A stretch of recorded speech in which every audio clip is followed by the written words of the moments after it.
Hello guys बहुते सुधी আছে যে আসাম পুলিচৰ এবিবি কাটঅফ কিমান যাব মই কাটঅফটো কথা কালি কৈছো তাৰ বাহিৰেও কাটঅফটো পোৱাৰ পিছত লৰাবোৰে কৈছে লৰা বা ছোৱালীসকলে কৈছে মানে কি এসসি এসটি ওবিসি কাটঅফ কিমান যাব এতিয়া আৰু হেতু বাৰু মই কম এসসি এসটি ওবিসি কাটঅফ কিমান যাব কাৰণ আপোনালোকক জনালে মোৰ ভাল লাগিব মই অনুমানিক আইডিয়া দিম দে যেটো আগৰ মানে সিজন আগৰ দুইবাৰ ইন্টাৰভিউ হৈছিল যে তাৰ অনুমানিক মানে আধাৰিত মোৰ এটা আইডিয়া ফলবা কম আৰু বৰ্তমান আপোনালোকক মানে মই আৰু এটা কথা ক'বলৈ যাম ছোৱালী মানুহ বা ল'ৰা মানুহ ইবিত যোৱাটো ভাল হ'ব নে এবিত যোৱাটো ভাল হ'ব সো এতিয়া ভিডিওটো স্টাৰ্ট কৰো টপিকটো মেইন টপিকলৈ আহো মানে কি আপোনালোকৰ কাটঅফৰ কথা কৈছে কাটঅফৰ কথাটো মই আপোনালোকক অলৰেডি ক'লোৱে কাটঅফ কিমান যাব পাৰে কাটঅফ আপোনালোকৰ মানে মই জেনেৰেল কাষ্টৰ কৈছিলো কিমান ৰানিঙত 11 পালে আপোনালোকৰ লং জাম্প আৰু সিনাপ যদি এক্সিডেন্ট মাৰে আপোনালোকৰ আনৰিজাৰ্ভত হ'লেও নাম আহিব আৰু ST SC OBC ST SC अलप माने कि डिफारेंस अकमान दुई एक न हाफ मार्कर डिफारेंस থাকে বা কিবা পইণ্টৰ ডিফাৰেंस থাকে বা ओबीसी পইণ্টৰ ডিফাৰেंस থাকে মানে আপোনালোকৰ মই জেনেৰেলৰ যিমান কাষ্ট জেনেৰেলৰ কিমান কৈছো আপোনালোকৰ 11 আৰু ইফালো কলো কিমান 20 20 40 মানে টোটাল 51 পালে আপোনালোকে আনৰিজাৰ্ভত পোৱা চান্স আছে মানে ফিজিক্যালৰ ৰিটেন মানে কাটঅফত আৰু আনৰিজাৰ্ভ মানে হল জেনেৰেলত পোৱা চান্স আছে তেতিয়া মানে তাতটো আপোনালোকৰ ৰিজাৰ্ভত যাব হলে আপোনালোকৰ 2 বা डेर कम पालेও আপোনালোকে ৰিজাৰ্ভত মানে পাই যাব আপোনালোকৰ এসটি এসসি ওবিসি এইখিনি যদি আপোনালোকে 1.5 মাৰ্ক হলেও কম পায় বা 2 মাৰ্ক হলেও কম পায় হেতু হিচাপত আপোনালোকক টানিব কাটঅফত আৰু অলপ মানে কি গিটেকেটা কাষ্টৰ অলপ পইণ্ট অলপ ইফাল হিফাল হ'ব পাৰে বাকি একো ডিফাৰেন্স নাথাকিব আপোনালোকৰ যেটো কৈছো মানে হেতুৱে হ'ব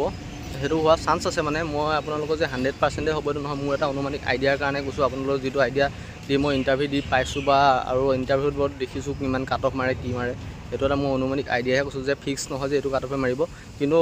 আপোনালোকে 80% ধৰিব পায় মোৰ ফালৰ পৰা মানে মই যেটো কৈছো 80% হলে মানে এটো কাটঅফ মাৰ 100% নহলে 80% চান্স আছে তাৰ বাহিৰেও কিছুমান ডিস্ট্ৰিক্টত হাই কাটঅফ যায় যেনে এখন ডিস্ট্ৰিক্টৰ কথা কলো বাক্সা ডিস্ট্ৰিক্টৰ কথা মই ক'ব নোৱাৰিম কাৰণ বাক্সা ডিস্ট্ৰিক্টত বহুত কাটঅফ যায় কাৰণ তাত ফিজিক্যালি এক্টিভিটি লছলি বহুত থাকে আৰু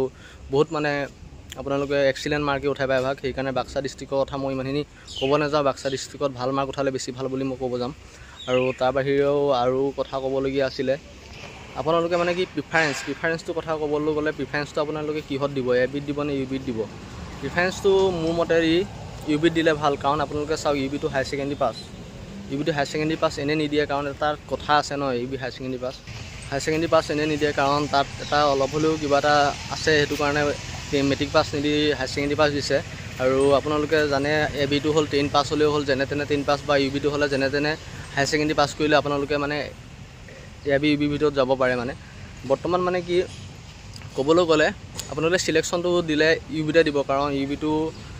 মানে কি আৰু আপোনালোকৰ ইউবিট দিলে বেছি ভাল বুলি মই ক'বলৈ যাম কাৰণ এবিটো জুনে ভাল পায় এবিট দিয়ক আৰু যাৰ বেছি মানে ড্ৰিম আছে এবিট দিয়ক মই নকওঁ যে ইউবিটা দিব বুলি মানে ইউবিট দিলে মোৰ ফালৰ পৰা ভাল হ'ব বুলি মই কৈছো তাৰ বাহিৰেও আপোনালোকৰ এবিট দিলে কিছুমান ইউবিট দিলেও কিছুমান মানে এডভান্টেজ আছে এবিট দিলেও এডভান্টেজ আছে ইউবিট দিলে আপোনালোকৰ মানে কি আৰু বহুতখিনি মানে অলপ পাৱাৰ থাকে মানে প্ৰশাসনিক পাৱাৰটো হেতু কাৰণে ইউবিট দিলে বেছি ভাল বুলি মই ক'ব যাম আৰু ইউবিট দিলে মানে আপোনালোকৰ গিতে জীৱনটো আপোনালোকে হাতিয়াৰ লৈ থাকিব নোৱাৰিব না গিতে জীৱনটো আপোনালোকে সদায় হাতিয়াৰ লৈ থাকিব নেকি হাতিয়াৰটো এটা টাইমত এলাহ লাগা হৈ যাব প্ৰতিটো মুহূৰ্ততে আপোনালোকে এতিয়া হাতিয়াৰটো প্ৰথম কেদিনমান মানে ভাল লাগা হয় তাৰ পিছত হলেতো আপোনালোকৰ এদিন হাতিয়াৰটো প্ৰতি মানে অনিচ্ছা হৈ যাব আৰু হেতু কাৰণে কৈছো মানে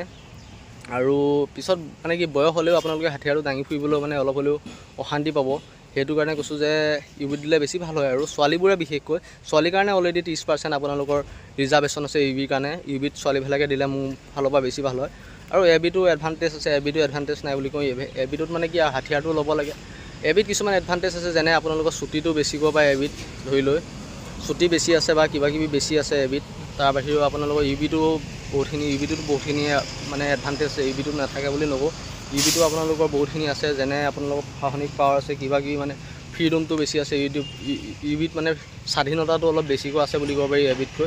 এবিট অলপ স্বাধীনতাটো কম আছে কাৰণ আমাৰ এবিট বুলি ক'লে আপোনালোকৰ মানে বহুত ট্ৰেইনিং আহি থাকে ট্ৰেইনিং কিবা ৰিফ্ৰেছাৰ কোৰ্স কিবা কি মানে এনেকুৱা মানে আপোনালোকৰ ফিজিক্যালি এক্টিভিটিটো আপোনালোকৰ এবিট বেছি আছে আপোনালোকৰ ইউবিটকৈ এবি ফিজিক্যালি এক্টিভিটিটো বেছি সো মানে আপোনালোকৰ কষ্ট অলপ বেছি আছে এবিট আপোনালোকে গম পায় ইউবিটো কষ্ট নাই বুলি নকওঁ ইউবিটো কষ্ট আছে তেবু এবিটো কষ্ট আছে মানে ফিজিক্যালি এক্টিভিটিটো অলপ মানে এবিট বেছি আছে আৰু ইউবিট মানে অলপ মানে মেন্টালি অলপ প্ৰেছাৰ এটা পৰে ইউবিট কিন্তু এবি ক্ষেত্ৰত মেন্টালি প্ৰেছাৰ তেনেকুৱা ইমান নাথাকে আৰু আপোনালোকে যোনে ভাবে যে ইউবিটো ভাল লাগে ইউবিত যাব, ইউবিটো হায়াৰ ছেকেণ্ডেৰী পাছ প'ষ্ট হয়, সেইকাৰণে কওঁ যে ইউবিতে যাব, কাৰণ এটা মানে হেৰিৰ ওপৰত হোৱা মানে বহুত নহয়, সেইটো কাৰণে কৈছোঁ যে ইউবিত যাব পাৰিলে ইউবিত যাব। আৰু যাৰ এবি ডিম হয় এবিত যাব, কাৰণ এবিটো বেয়া বুলি নকওঁ, কাৰণ এবিটো ভাল, আৰু চাকৰি মানে এটা চাকৰি পোৱাই মানে বহুত। আৰু এবিটো কিছুমান এডভান্টেজ আছে, আপোনালোকক কৈছোঁৱে যে খালি ফিজিকেলটো ভাল হৈ থাকিব, কিন্তু এবিত গ'লে আপোনালোকে ভাবিব পাৰে কষ্ট হৈছে বুলি, কিন্তু মানে ফিজিকেলি অলপ মানে আপোনালোকৰ স্বাস্থ্যটোৰ কাৰণে অলপ মানে ভাল হ'ব, আৰু স্বাস্থ্যটোৰ কাৰণে আপোনালোকৰ ট্ৰেইনিং বহুত কিবা কিবি আহি থাকে এবি ক্ষেত্ৰত। আৰু ইবি ক্ষেত্ৰতো তেনেকুৱা ট্ৰেইনিঙৰ কথা ক'ব নাযাওঁ, তাৰ বাহিৰেও এবিত আপোনালোকৰ কামাণ্ডোতো যাব পাৰে, এবিৰ পৰা ভাল আপোনালোকৰ হেৰিত যাব পাৰে, SIG বুলি SPG, এনেকুৱা SPG নহ'লেও বেলেগ এটা এনেকুৱা SSG বুলি এটা আছে, SSGত যাব পাৰে, কামাণ্ডোত যাব পাৰে, APRG, তেনেকুৱা বহুত বিভাগত আপোনালোকে যাব পাৰে। চ' ইমানখিনিয়ে যে ক'লোঁ, আপোনালোকক বুজি পাইছে যদি বুজি পাব, আৰু যদি বুজি পোৱাইছে অলপ, তেন্তে মই এতিয়া বেছি ভিডিঅ'টো দীঘল কৰিবলৈ নিবিচাৰোঁ, মই সময় পালে আকৌ আপোনালোকক অলপ তাতকৈ বেছি বহলাই বুজাই দিবলৈ চেষ্টা কৰিম। চ' ভিডিঅ'টো চাই কেনেকুৱা পালে কমেণ্ট কৰিব, আৰু আপোনালোকৰ কাৰণে কষ্ট কৰি ভিডিঅ' বনাই আছোঁ। ধন্যবাদ।